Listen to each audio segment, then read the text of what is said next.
Hi there, Frank Morano here. Tomorrow, I am going to be introducing two pieces of legislation in the City Council dealing with September 11th. And as we approach the 25th anniversary of the attacks, I want to explain why I think both are important. 25 years is a long time. Believe it or not, I have colleagues in the City Council that were barely conscious of what was going on in September 11th. And I meet young people every day that were not even alive. There are young adults today who were not alive on September 11th. And it's amazing to think about because those of us that lived at that time, it is a searing moment in our lives. And there are children learning about this as history.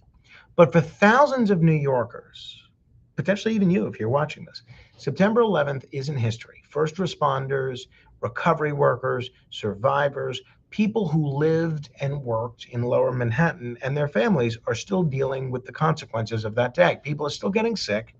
People are still navigating complicated health and compensation programs. And some people may not even realize that help is available to them. And that's what my first bill addresses that I'm introducing tomorrow. It would require the New York City Department of Health and Mental Hygiene to conduct public outreach about programs available to people who may have been harmed by the September 11th attacks and their aftermath. That includes the World Trade Center Health Program, the September 11th Victim Compensation Fund, the World Trade Center Health Registry, and other programs that can provide monitoring, treatment, or compensation. And importantly, the bill would create a voluntary email and text notification system. If you want information about eligibility requirements, if you want information about benefits or important deadlines, you could sign up and then have that information sent directly to you. This isn't another medical registry. The city wouldn't be collecting your medical history or information about your 9/11 exposure. It's simply an opt-in way to make sure people don't miss information that could help them. Because having a benefit available doesn't mean very much if the person who needs it doesn't know about it.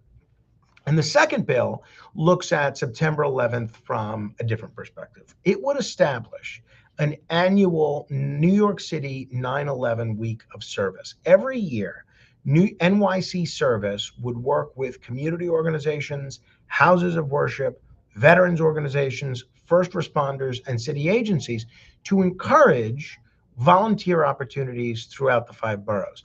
And there would be one centralized calendar where New Yorkers could find ways to participate. Why service?